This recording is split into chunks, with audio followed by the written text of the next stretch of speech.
it takes some time, just to get connected. Mm-hmm. Mhm.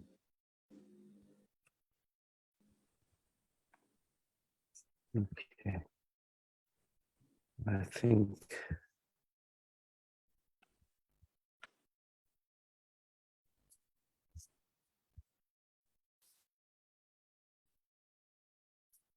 Yeah, now I think we can. I just chat. Okay, can you hear me? I can hear you. Yeah, very well. Okay. Okay, can you hear me? I can hear you. Yeah, very well. Okay. Can you hear me? I can hear you. I think there's a bit of a reflection over there. So it's due to the Facebook sound, I should be okay now.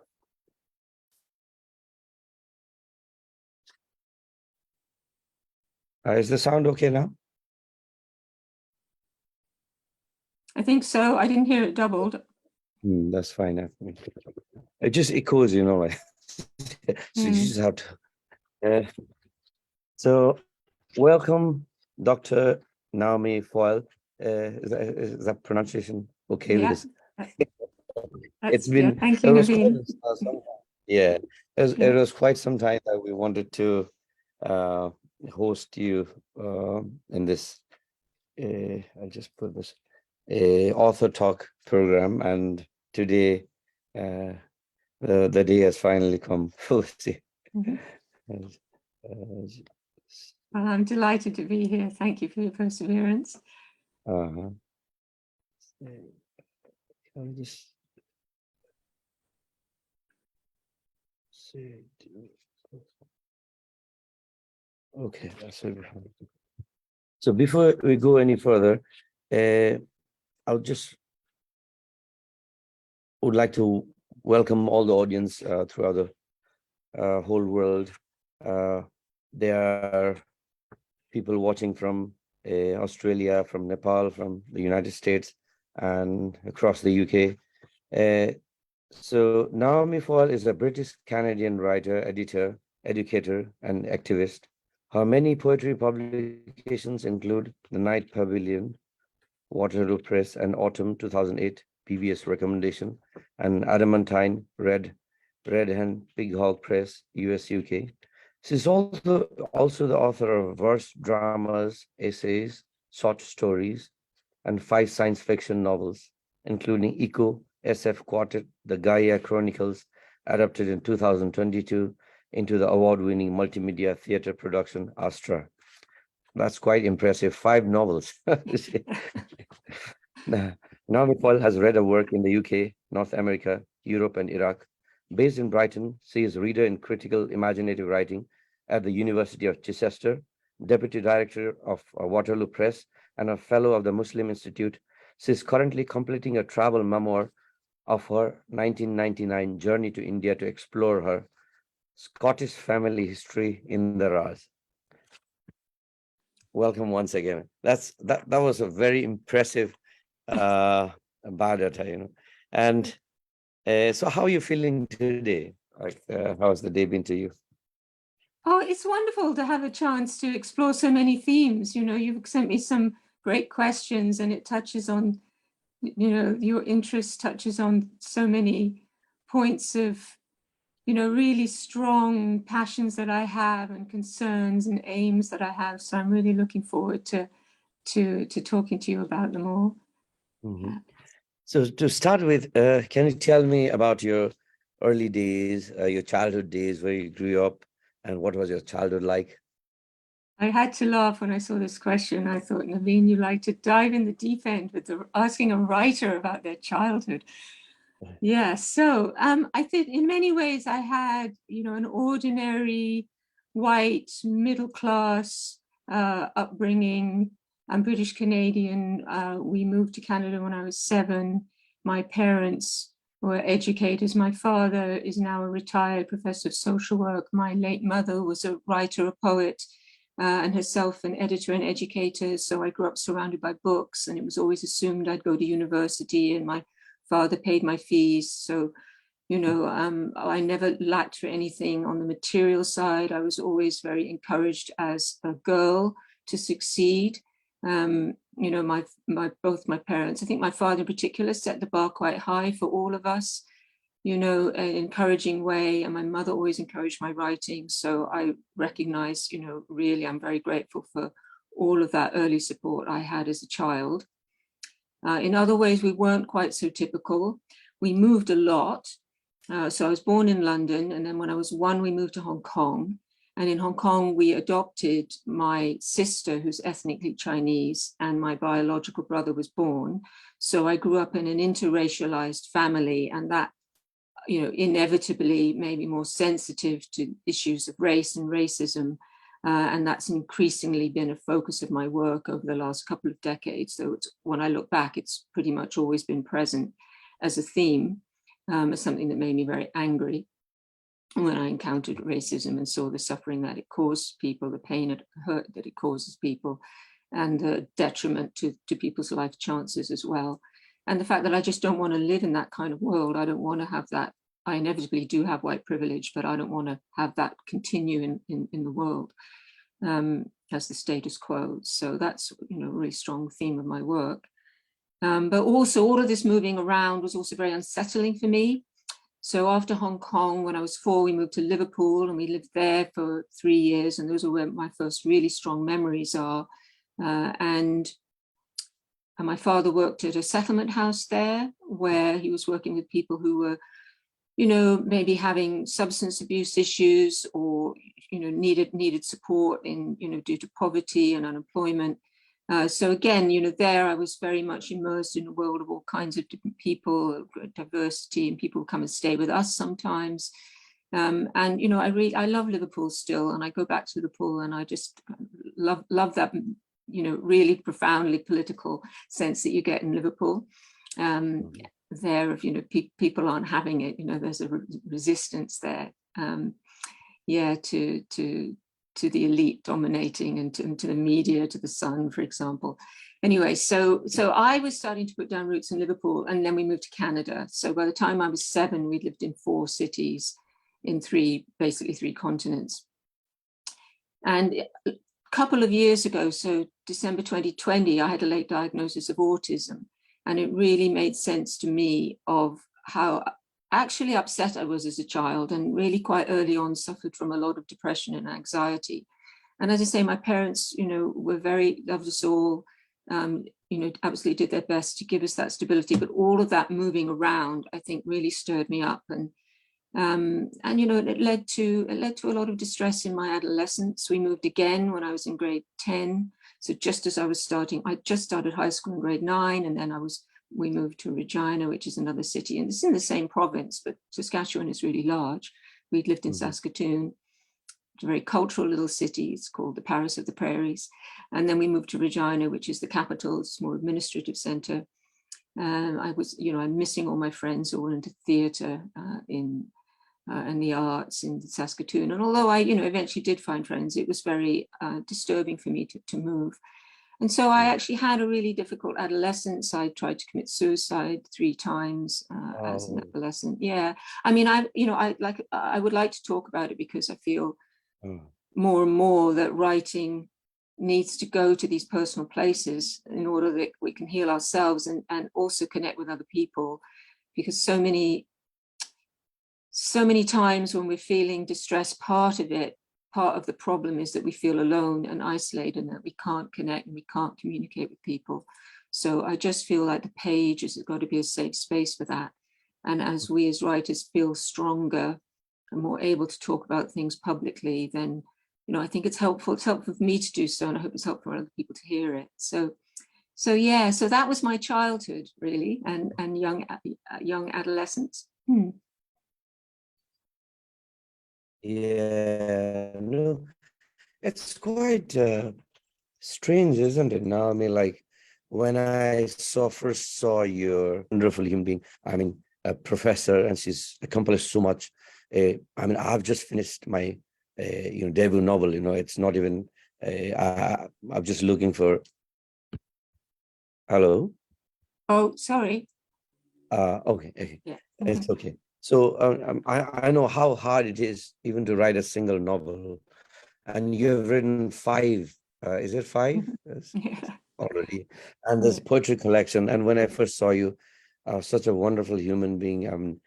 But then when you talk right now about you tried to commit suicide 3 times, you know, the question comes like, what can disturb such a wonderful human being as well? So, I mean, uh, I mean, I think it'll be, and as you said, that we shouldn't prohibit ourselves. We should share our feelings so that more people can feel that touch, like can feel that healing power through our words, through our writings. So, not once but thrice you tried to commit suicide. What stopped you, and could you? Because I think that can be really phenomenal to a lot of people watching this program. Mhm. Well, the first time was actually when we moved to Regina, and I would say that perhaps was more of a cry for help. I took a few pills, not a lot, but I just was so upset at being wrenched away from my friends. Knowing now what I know about autism, stability is really important to autistic people, and autistic people really don't like a change to be forced upon them. And also autistic people have a kind of a spiky profile when it comes to emotions. So you can feel emotions really intensely, bottle them up, not talk about them, find it very difficult to express the emotion. There's even a condition where the autistic person can't really actually identify the emotion, so therefore can't articulate the emotion. And then it builds up and there's this meltdown. So I would say that what I was having was a classic autistic meltdown. But I also think that, autistic people are human beings like everyone, and everyone has such feelings. And autistic people, the more I know about the condition, I just feel that autistic people probably just feel things a bit more intensely, maybe all the time, but anyone can feel that way. So I think my parents were concerned, and I got into school, and then the next, and I made friends, and I was very shy, I was quite quiet, and I really came out of my shell through theatre, through acting, and got, to meet some great people, who nurtured me, and teachers as well who nurtured me, and my mother always encouraged my writing, for example, and I was very involved politically, and I took a lot from my dad in that respect. A lot of his values, and my parents were Quakers, and that also, was a really nice circle of friends and of their friends and their friends' children. So I did kind of find my feet. But then after I had my first heartbreak, my first romantic heartbreak, then it all happened all over again. And I had very low self-esteem. Looking back, I can just really see that I just didn't see that anyone else would ever love me, that I was kind of worth being here. And I think it's really, I remember feeling that as a really small child. So it is a bit hard to say where that is all coming from. I think it's probably got a lot to do with wanting to be somewhere, wanting to be having my roots set down, but my parents having other ideas and therefore maybe not feeling really listened to or valued in that way. And I say that with all love for my parents, and I have a wonderful relationship with my dad now. And I'm really, as I say, I'm really grateful for everything he's done for me. But, and they did their best at the time. But for me, and them not knowing, no one knew anything about autism, and how overly important it would have been for me to have a stable upbringing in one place with lots, and how difficult it was for me to make friends. So I would say it's hard to, it's very complex, it's hard to pinpoint, but certainly all of those things were boiling under the surface, really. And I think self-esteem and anxiety and depression, they all go together, they feed each other, and, negative spiral. So I think if you can get help for any one of those things, it was interesting when I was diagnosed with anxiety about 10 years ago, and realized that was connected with depression. I'd never put those two things together before, but of course they are related. So if you get overly anxious about something, if you ruminate on something, especially if you ruminate on negative self-talk, then you will get depressed. And it will feed depression, you'll get more depressed. So if you can kind of find ways to break those loops, and I have always found that writing is some way of doing that, either by expressing it, just acknowledging it as well, not trying to repress it. And therefore, meeting people who understand, who are going through the same thing, who can meet you where you are without judgment. That's crucial. I've had a lot of counseling over my life as well. That's another separate thing that you can have. I found that actually CBT was quite useful when I did have it for the anxiety. Right now I'm doing quite a lot of hypnotherapy on an app, which I find really useful. It's helping with my sleep. Mm-hmm. In terms of the poetry, I found it gave me something. When I realized that I was, if you like, I had a gift for it, I was willing to work at that gift as well. And that's something else maybe the autism has given me, the focus and intensity and the drive. That's another strong trait of autistic people. And I would say that's a strength, that we can really focus and persevere and not give up. I got loads of rejections, just like everyone does when they start out writing, but I just kept persevering. And that's really the only way that you improve. So when I did that, and also when I started performing, mm-hmm. and I really felt like I had a voice and I could let it out. Sometimes people would be a bit shocked when they hear me perform my poetry early on, because they perceived me as a really quiet person. And then I get on stage and I'd be so flamboyant. I'd be like, doing like cross-dressing. I'd have a mustache on. I'd be melodramatic. I'd be throwing myself all over the stage. And I remember getting off stage once, and this woman said to me, she didn't know me very well, she said, "Whoa, well, better out than in, eh?" And I think that's true. So I have to say, for me, both the writing and the performing have been really crucial to helping me build a sense of who I am, and a sense of joy, and a sense of community. And yeah. Where I am today as a writer. I can see, all these things connecting. But what you trying to focus on, what I was trying to pick up was when you realize that you have a voice, through your theatrical acts or through poetry, when you say, "Oh, I can do this, can go out to the world," when you realize that, and when you practice that, do you think so that helped a lot? Is it? Do you say that? I would say it certainly helped me very early on with an eating disorder. So, when I moved away from home, and I was at university in Toronto, like a lot of young women, maybe young men as well, body image issues, emotional issues. When I had emotional, I'd eat a lot to kind of, stuff it down, and then I'd go to the toilet, so it was, and, throw it up. And, that's a very, painful cycle to be caught up in. It's very bad for your health. Eventually having all the acid come up through your esophagus, not good for your health. And actually, I think for me, it was, everyone's different, and everyone will need different support and find a different way through. But for me, I think having that voice and actually getting up on stage and reading my poems really, really helped me vent those feelings that I was otherwise trying to stuff down. With the food. Yeah.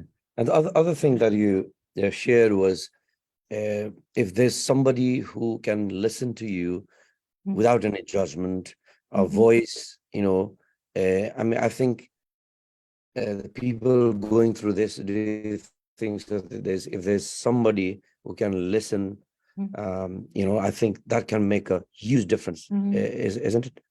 Oh, absolutely. I think, they talk about, what is it when someone's abused as a child? It's very often people who abuse, when you look at their past, they've been abused as a child. So what makes the difference between being someone who is abused as a child and goes on to be an abuser, and being someone who's abused as a child and goes on to become, okay, or even a healer? And what seems to be the case, what seems to be crucial in so many cases, is that child had just one person who listened to them, one person who validated those feelings, because otherwise the child has to split themselves off. That part that's hurt, that's shamed, it's toxic. It has to go down and be buried. And then quite often it only comes out when you put that later on. If it's buried that deep, it's still there and it has to be expressed. And the way it gets expressed is by pushing it onto someone else, by abusing them. And so what seems to happen when, because I've read a bit about this, is that the person who is the abuser feels lighter after they've done the abusing, because they've shed some of their own toxic feelings and they've forced them onto someone else. But then their feelings are still there. so it happens again and again. But if you have that one person who listens and you understand that you are a worthwhile person, and that it's not your fault, and that you have abilities, and there is hope for you, and there's love for you, that can make a crucial, absolutely crucial difference. And those can be people in your family, and they can be people in your friendship circle, they can be counselors. So I think all along I've had all of those people in those particular, roles in my places in my life, to make a big enough difference, to help me move into a place where, actually feeling stronger myself, I more increasingly want to support and nurture other people and help empower other people. And I don't say that from a place of me having reached enlightenment. It's a constant process of trying to, work on yourself and nurture yourself and care for yourself, in order to be there, in my role as, a teacher, in my role as an editor, to support young voices or older voices, even, people who've spent their lives thinking they had it, knowing they had a talent and not being able to express it. Yeah, that's quite a remarkable things you shared. What influenced you to write, Naomi? Like, when did you first think you'd become a writer or a poet? Well, my mother really encouraged me. I guess, Sylvia Plath, like a lot of women of my generation, and I suppose social positioning, background, encountering with Sylvia Plath. Kathy Acker was a big influence for me at university, because she was just so kind of powerfully political and enraged and very intellectually stimulating.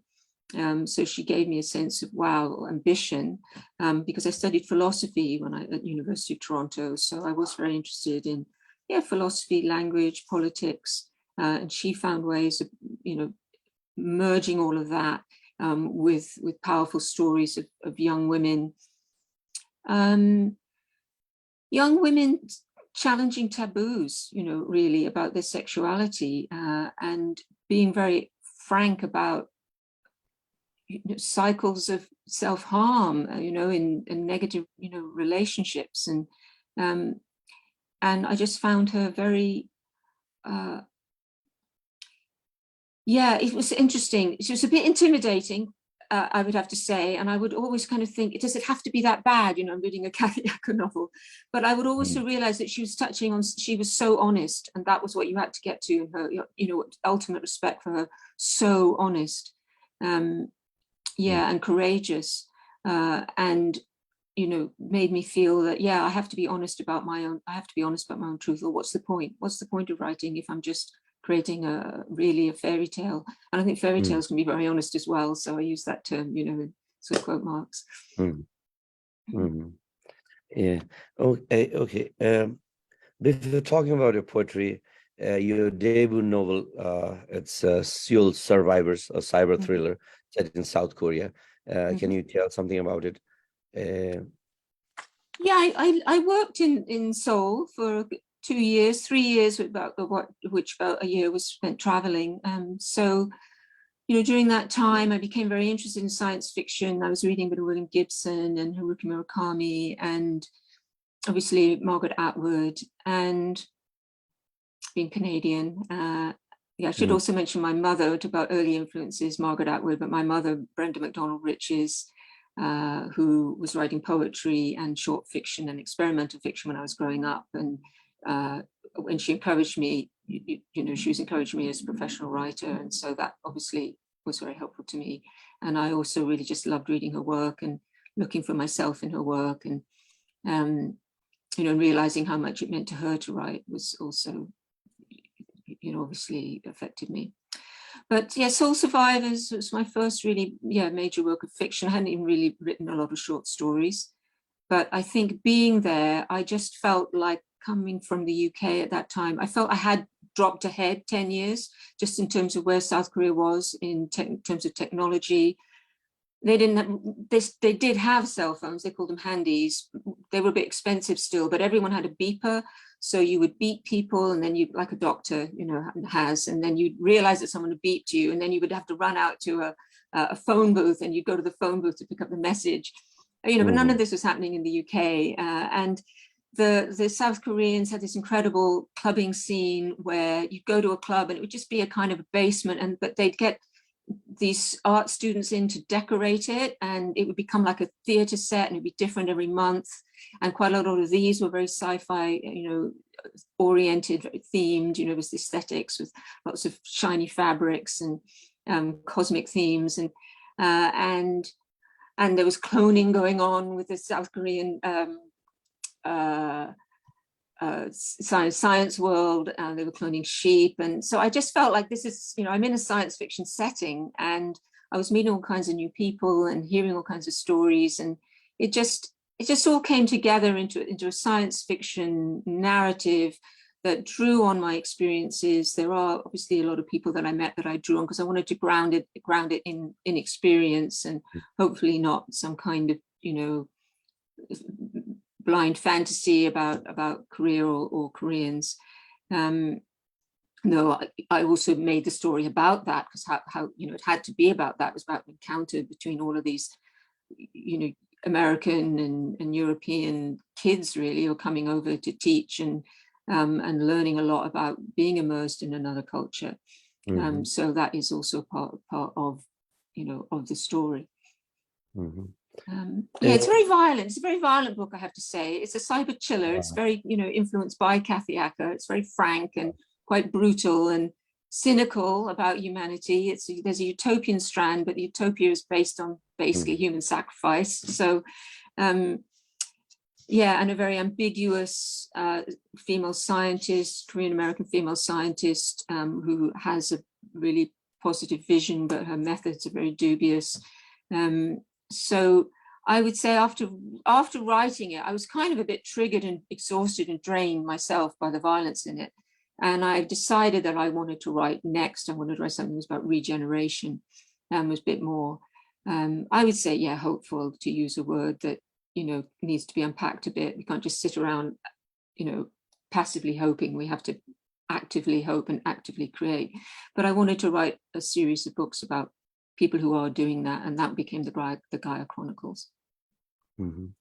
Okay, what is your writing day like? And what can you tell something about the current project that you're working on, and what is a typical writing day, you know, if you can share with our audience? Well, it varies a lot, depending what genre I'm working on. For poetry, I quite often find that liminal time of day, especially the late evening, when I'm kind of quietening down, that might be when I get out my diary and my journal and draft a poem. Tend to I think I always first write a poem in handwriting. And then in the morning, when I'm quite fresh, I might type it up and then have a think about it, set it aside. When I'm writing prose, it'll be more likely the morning. I'll get up, I'll try and clear the morning. I find if I've got on email and I've got on social media, then my head's a bit cluttered and it's hard to unplug. So I really appreciate the mornings. When I've had, for the novels, I had an advance, so I didn't have to think about, you know, editing and generating a lot of work. I had more time, so then I would take a whole day.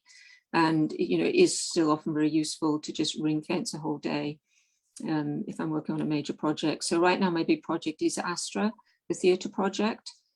So Raven Kalyana, renowned puppeteer, read the books, and I'm just so grateful that she resonated with a lot of themes in the books. So there are 4 books, so, you know, I'm really impressed if anyone reads 3, let alone 4 of them. Really grateful. But, you know, she absolutely felt this is a story that she wanted to tell as well. So we worked on a 70-minute adaptation, getting all 4 books into 70 minutes for a multimedia theatre production for adults, which involves puppetry, tabletop puppets, which are handheld puppets on the table, plus shadow puppets, plus projections, plus audio soundtrack, including a lot of music.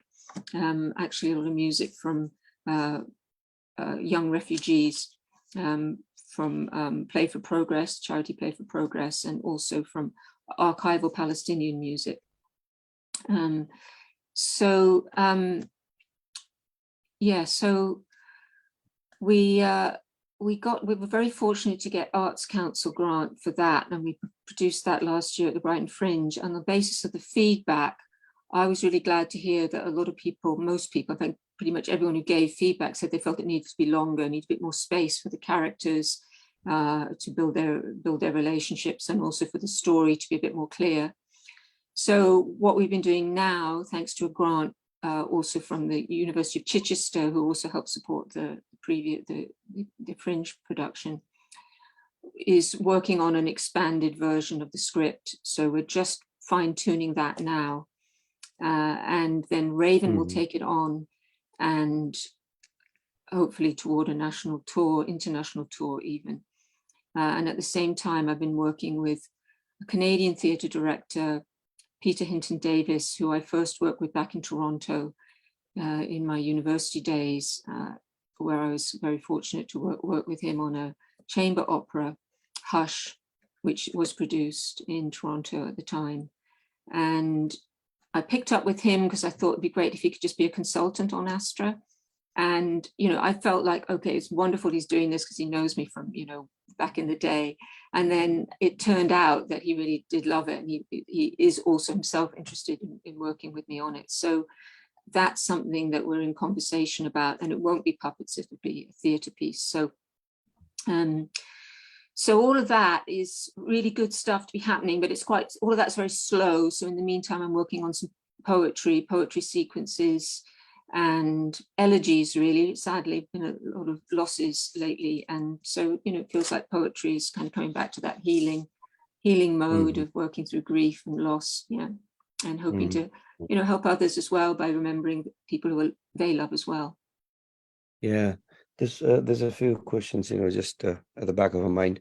The one thing is, as you said, that you're working on healing poetry, which I also run workshops sometimes, you know, like, so if there's if anybody wants from the audience, you know, they want to read your poems or the sequence of poems, so or what, can they go to your website or? Yeah, so my website is naomifoyle.com. Yeah. Yeah, and all of my books are listed there with links. I think the only link we don't have is to Amazon, just to encourage you to kind of get it from somewhere else than Amazon. But obviously they are also available on Amazon. But if you're in the UK, you can order books through just going to your local bookshop if you want to do that. Appreciate everyone's got a different pocket, you know, in terms of what people can afford. So, you know, whatever you can afford, obviously, but you know, I try and do at least some of my shopping at my local bookshop, because otherwise I feel I'm going to lose it. You know, people don't go in and buy from it. So that's partly what I do. And I think if you're very interested in the healing poetry, then my collection Adamantine might be of interest to you, because the second half is a sequence called The Cancer Breakthrough, which I wrote when I was having treatment for breast cancer in 2016 and 2017, and running a gamut of emotions, but ultimately finding it a psychologically healing process as well as a physically healing process, because it brought a lot of, you know, family relationships healed, and a sense of feeling loved and feeling that I had a purpose, feeling and gratitude. You know, it really helped depression lift. You know, it's odd you have to get cancer to stop feeling depressed, but apparently, and you'd think that getting cancer would make you more depressed, but in fact, for a small percentage of people, apparently it does work that way. Getting a life-threatening diagnosis suddenly just stops you in your tracks and gives you a heightened sense of life. And it's, maybe it's magic. Yeah, maybe after a few questions we'll, you know, in the we'll listen to some of her poems, and if those poems can be from Adamantine or if something healing, that'd be wonderful. Before going through that, you know, you said that you would prefer. The first question is, do you work in both genres at the same time, like poetry and prose? And you said you prefer writing with a pen, you know, like first, right, and then you go for typing. And why is that? And what is it, to feel the touch of the pen, or to be and the other things, that do you work both poetry and prose at the same time? Yes. I probably do work poetry and prose at the same time. Or I say that, but maybe not. Like if I'm writing an essay, so most of the prose I'm writing at the moment is essays. Mm-hmm. So then I would just write that essay for 2 weeks. So I probably wouldn't really be doing poetry then. I would write them at the same time, in the sense of within a month, I might be writing an essay and working on some poems. Yeah, so I feel they are quite different. With prose, I will usually always do just write straight on the computer and just get into the flow. I think with poetry, the idea for poetry for me is I get a line of, I get a line, but then with a poem, you can go in so many directions. There's so many different jumping off points. When I'm telling a story, it's more like what happens next. But in a poem, so many different things can happen next. Like a rhyme can happen, and an image can develop.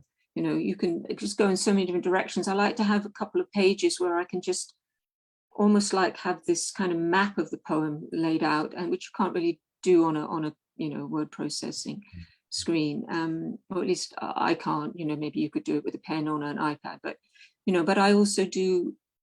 It's just my generation. I just grew up writing. I feel connected to myself. I've got like on the shelf above me, the very top shelf is all my journals, all my diaries, all my life that I've kept by hand. So for me, it's an encounter with myself, I think, when I'm working with the pen. Whereas when you're on the computer, there's always more of a sense of, now, especially with the internet, that you're already speaking to the world. Mm-hmm. So it keeps that intimacy for me. Yeah, that's what I thought. And you've set a particular time, let's say the morning for prose and evening for poetry. Mm-hmm. Is it, why is that? Like, I might work on some poetry in the day for sure, especially if I'm revising. I want to, just get things, think about things clearly. They talk about I think Don Patterson has talked about the red eye and the blue eye with poetry, that kind of red eye, that kind of fire with which you first write, and then the blue eye, the cold eye, with which you then, assess what you've written and revise and edit and are ruthless with it. And so maybe that's better to do when you're wide awake.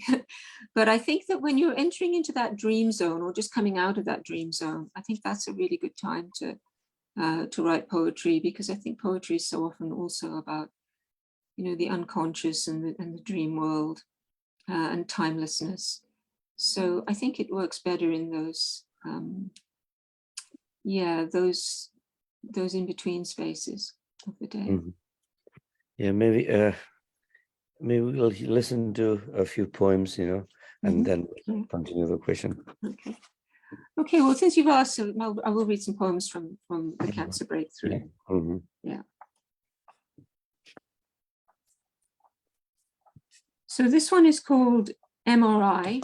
I went for MRI scan to find out how far the cancer had spread. So for the first month, I didn't know what stage the cancer was at. So for all I knew, I could be dying. I could have terminal cancer, stage 4 cancer. So MRI. Midnight thunder at the breastbone. A fist on a lover's locked door. I pretend not to hear. Try instead to breathe deep, sleep, and prepare for the nurse's next call. For my torso to flood with absolute cold at the sound of her voice, until my guts are a scrim of liverish ice that takes all I've got to warm and disperse with the faltering flame of blue calm. This, not the scans, the samples and needles of blood, nodes and cells, is the test. So it really was a question of, learning to live with uncertainty and learning to live with anxiety. Joe Shapcott, also had very thorough treatment for cancer. Has a wonderful poem about uncertainty, where she talks about uncertainty as a bad dog, running ahead of you and kind of rolling around in the mud. So I did turn to a lot of poets who'd gone through cancer when I was going through the treatment. And I did get to a place of acceptance with whatever happens. Even before I had the meeting with the oncologist who told me I was stage 2, so it was very treatable. Even then, before then, I'd sort of turned a corner, and I went into that meeting feeling very calm. So this is Obeyed, which is a morning poem, and it's traditionally a poem about lovers parting in the morning. And I've made it a bit of a bad pun because it's about losing my hair. So my parting getting quite long, quite wide. Obeyed. It's about, it's during my chemotherapy treatment. No birds, no iPod Genius mix, just the hum of the extractor fan, the gleam of a tap, and the gentle parting of fingers combing for hair, long dark spirals suspended in water, stranded like those on my pillowcase, abandoning my scalp, floating free of this wakeful dream, until I gather and lift them to the rim of the bath, a ray of fine etching of unraveling nests, chased by a fleet chemic moon.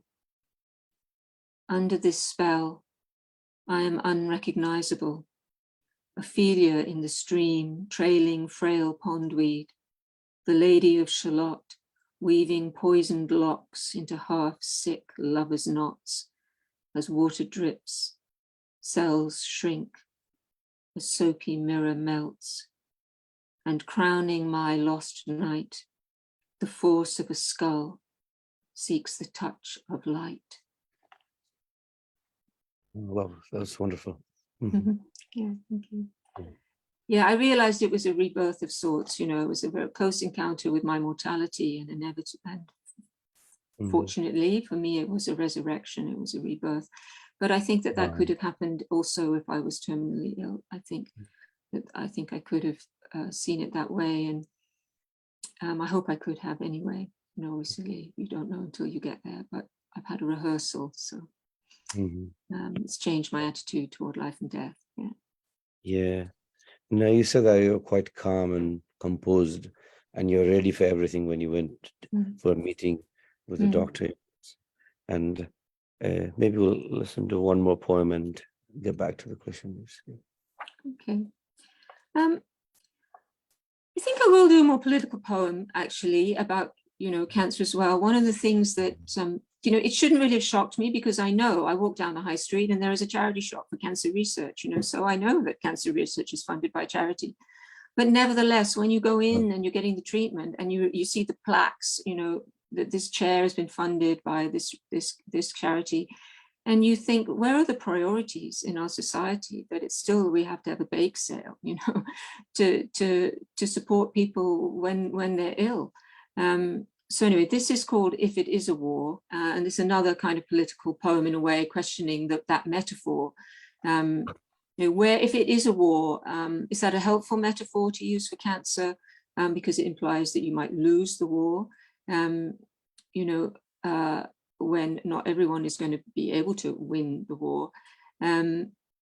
Is it helpful is it stressful to feel like you're fighting a war the whole time, that you're getting treatment? But if it is a war, where is the war actually happening? Where is the front line actually happening? So this is a poem that's dedicated to a breast cancer campaigner called Sarah Fizzy Snood Cutting, and you can look out for her and her videos on the internet. What's her name, you said? Sarah with a S-A-R-A, so maybe it's pronounced Sarah. Fizzy Snood, so snood being like a head covering. So, obviously losing our hair when we have cancer, we become very creative with our head coverings. And then her last name is Cutting. Okay, I was watching. Yeah, so if it is a war, the war on cancer is fought in furtive exchanges of stained rayon frocks, loud ties, frayed leather belts, left against orders in plastic bags at the doors of closed shops, steam cleaned in back rooms, tagged and hung by immigrants, retirees, trans women and students, fingered by party girls, single mums, lads between jobs, worn out lecturers on 0-hour contracts who don't earn enough to gift aid.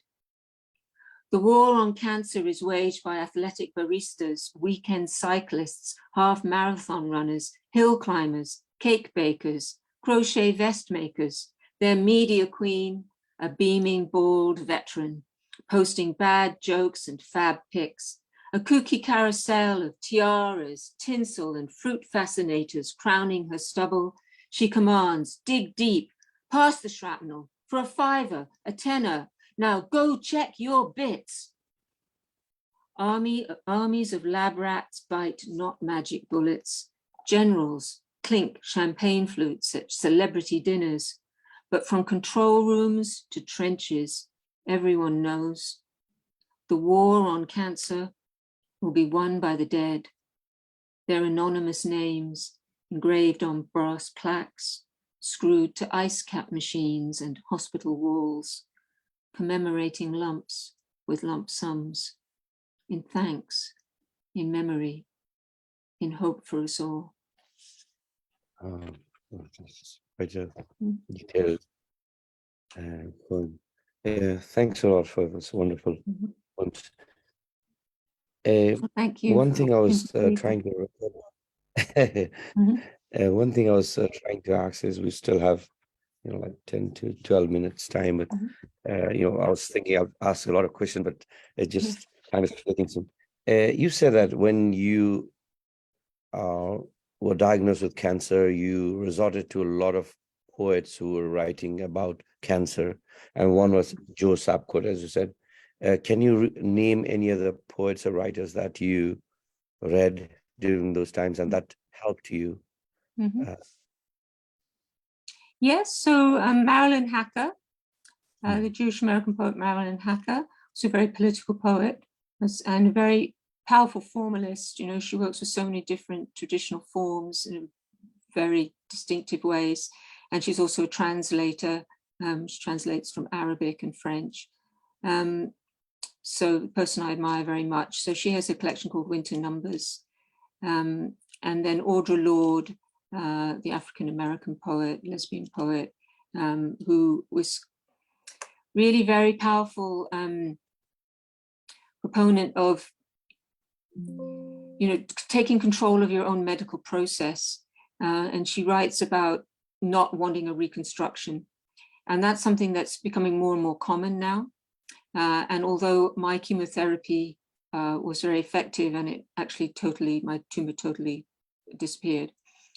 So I didn't have a mastectomy. When I was first diagnosed, I was told I would have to have a mastectomy. So I was mentally preparing myself for that.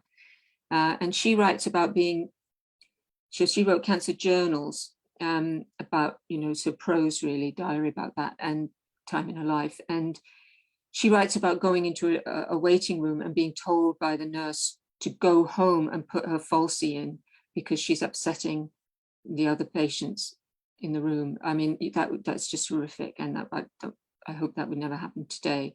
But so she's a pioneer in standing up for, in loving your body, embracing changes in it. And, and so many women now are, choosing not to have reconstruction or choosing perhaps like to tattoo the area.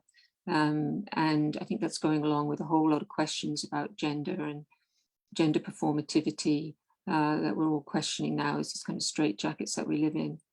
Yeah, so I'd say those three writers were really, encouraging writers for me to read at the time. I just want to change a bit. Have you ever gone on a writing residency, and if so, can you recall any wonderful location and any incident related to that you can fondly remember? Okay, yeah. I've been on a couple with the Arvon Foundation at Moniac Moors up in Scotland, and that was with Jackie Kay and Caroline Duffy, and that was really lovely.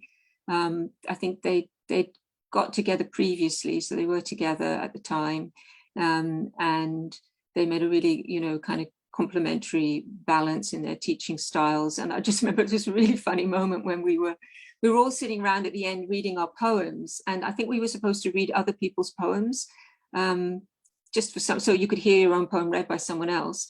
And someone read someone's poem, and then one of the poets turned to the poet whose poem it was and said to them, "Did you know that was your poem?"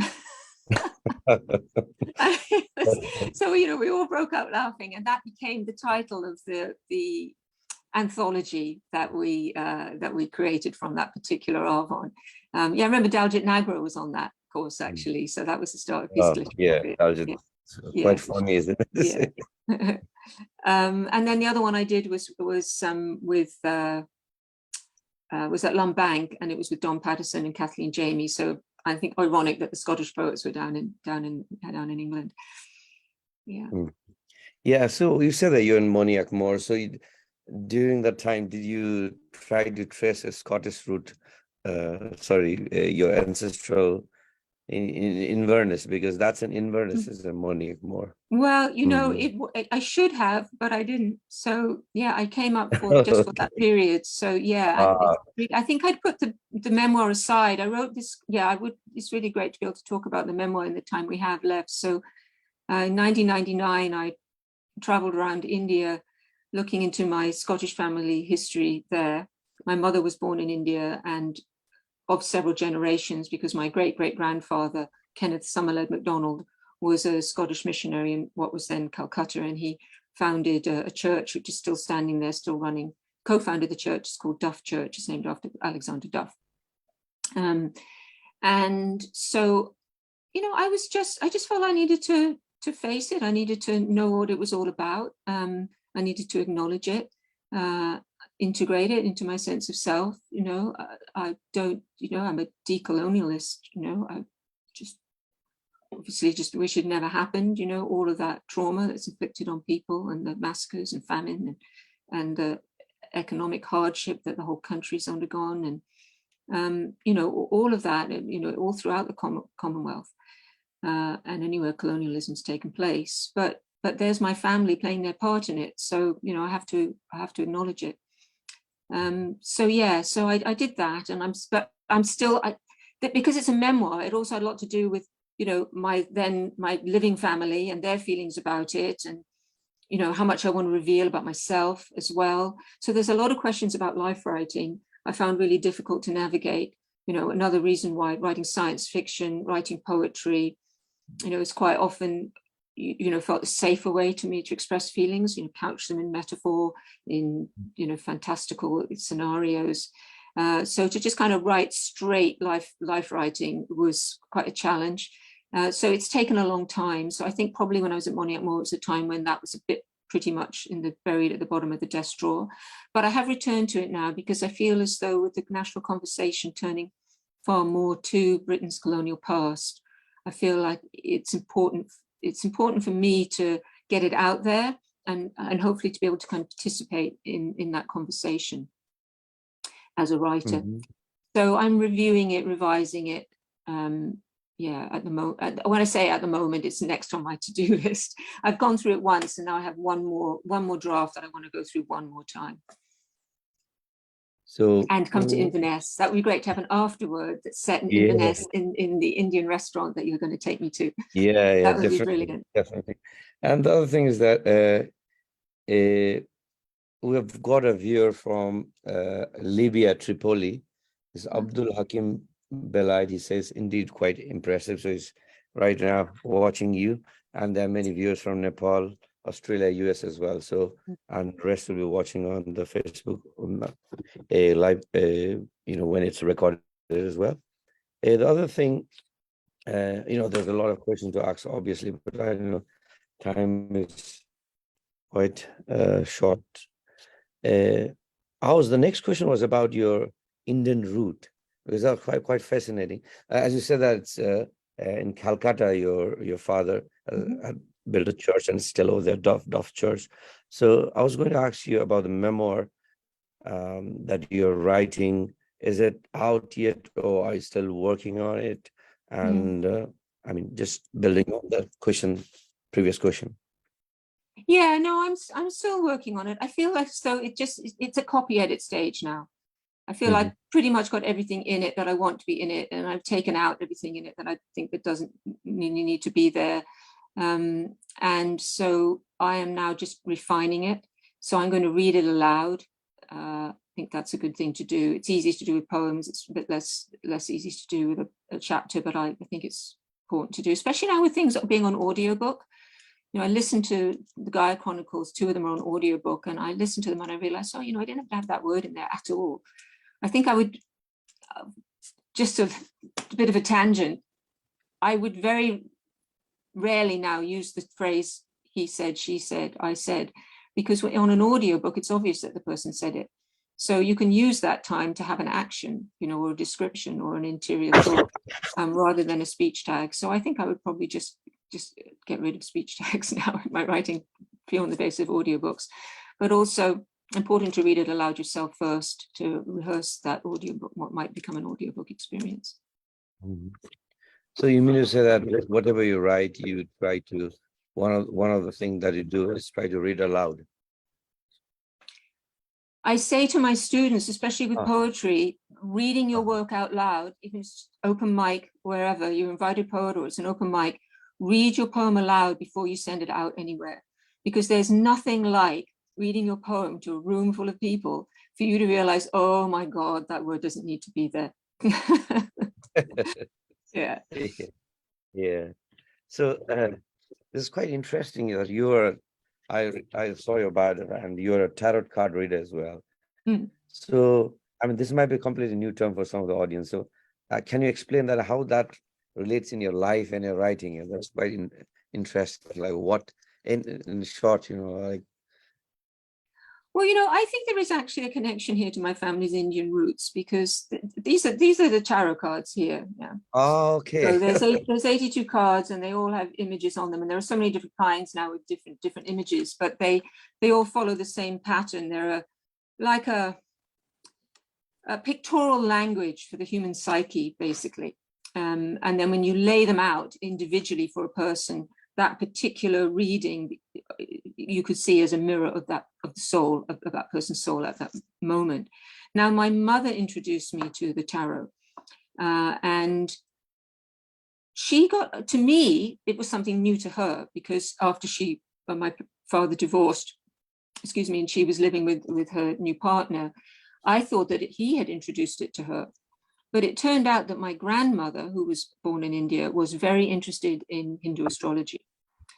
So I feel like that there was that kind of link there to India. And in fact, the tarot, although it's first noted in Italy, I think in the 11th century, and it's considered a Western form of divination, when you look into the symbolism, there's an argument that it's sort of Indo-European, and that it's related to Hinduism in its symbolism.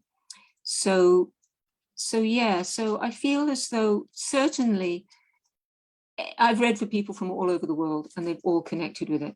So I used to run a tarot stall. I used to sit out on East Street in Brighton with a card table, and charge a $5 or a $10 for a reading every weekend. And I did that for years before I moved into academia, because I came back to academia quite late in my kind of late 30s, 40s. So for a good 10 years, I earned more or less earned a living as a tarot card reader, and gave me great respect for the cards and for the universality of human experience, because everyone who sat down, no matter where they were from, they were interested in being happy, having some security, being fulfilled, having good relationships, the human story. Yeah. So that's quite interesting. So if you were to, is it like you're asking questions, do you need a certain time to if you want to see somebody's future, or is it like questions that people ask you, and is it a specific question, or is it like You can do how long both. Yeah, you can do both. So you can start cold, and sometimes people, they don't trust you, so they just want to hear you, read the cards, and they don't want to give any, clues. So in that case, I would just do a big spread and do it cold. But for me, the future is now. It's embedded here and now in the present. The past is also here and now because it's created the present, and the present is constantly evolving into the future. So for me, the tarot reading is about taking what's going on for you now and what has been going on for you, and it's like getting advice from a friend on how to create the best future. Because if the future was already written, then in a way there wouldn't be any need to have a tarot card reading. Why would you even bother, really? So for me, it's about getting advice on the best approach to take to kind of improve your prospects, really, or how to best perhaps react to things that might happen, the best psychological state to be in, and that can differ. You could say, oh, just accept it, but actually I think there are times when we need to go for things. There are times when we need to put the ego aside and be there for other people. There are times when we need to protect ourselves. There are times when we need to be perhaps more in nature. There are times when we need to be more in the public world. So the tarot, I think, can help, just give you a reflection. Like I say, it's the mirror of the soul. It doesn't tell you what to do. I look in the mirror. I can do anything I like. I could put on makeup. I can decide to get my hair cut. I can decide, oh, I don't like these glasses, I want other glasses. So, that's what the tarot is, but on a psychological level. Do you do, like, I don't know, you're quite busy person right now as an author, as a lecturer, as a poet, but do you do that? Do you read cards these days still if somebody wants to contact you, or you don't do these days? I have some regular clients who occasionally get in touch, but I don't really I don't go to festivals anymore or go out on East Street. It's quite enough with that. I still do need to make a little extra money because I'm half-time at the university, but I tend to do that now through editing or teaching creative writing courses. I've got one coming up online, actually. So if you check the ASTRA Theatre website, which is astratheatre.earth, we got that domain name Earth, that has a list of ASTRA Fest, or just find me on my Facebook page and I'll be promoting that there. So yeah, but though I do still really enjoy giving a tarot reading. It's a source of great fascination to me. I mean, one last question, and maybe we'll read one poem or so, because the time is. Are you okay with that? I know that it's just 5 minutes. Again, going back, you were a cancer survivor, and you're brave enough to face all that, go through all those cycles of sadness and depression and anxiety. There might be people throughout the whole world, who might be suffering right now at this very moment while we're talking. There might be people who don't want to open up. There might be people who don't have people to open up. So what advice would you give to them, at least even by hearing our conversation? If one person thinks that, okay, fine, I should do this, that would be wonderful. What advice would you give them? Well, I think sometimes we have to, I think that, the idea of the inner child is so important. How would you, if a little child came to you and said that they hated themselves, what would you say to that little child? So can you say that to yourself? Can you give yourself a hug? Can you give yourself a treat? Can you say it's going to be okay? Maybe that little child has lost their parents and has been wounded, but the doctors is lying in a hospital because the bomb has dropped on them, maybe a little Syrian child. But the doctors in that hospital are going to be saying, you're going to be okay, and we're going to treat you, and you're going to be able to. It's basically focusing on what you can do and not what you can't do. And, I think we can all probably, do something kind for ourselves. But I realize, even saying that, I realize that's very hard for some people in the moment. And so I would just say also to try and reach out for help. If you feel you can't do that for yourself, then try and reach out for help. Yeah, that was wonderful. We'll just finish our conversation with a small poem, if we have. Yeah. Okay. Well, I think I'd like to read a poem about Palestine, because I've done a lot of work around Palestine and actually promoting the Palestinian narrative, because I think that gets very lost in mainstream media in the West. I think it gets kind of reduced to a violent conflict between two tribes. And, in fact, the Palestinians have been dispossessed of their land by people who themselves have suffered persecution and genocide, in Europe. So it's a immensely, profoundly difficult conflict to solve because of those, two narratives. But I think that we have to acknowledge, if we can't acknowledge the Palestinian narrative, we're never going to get to a point where there can be some genuine peace, peace negotiations.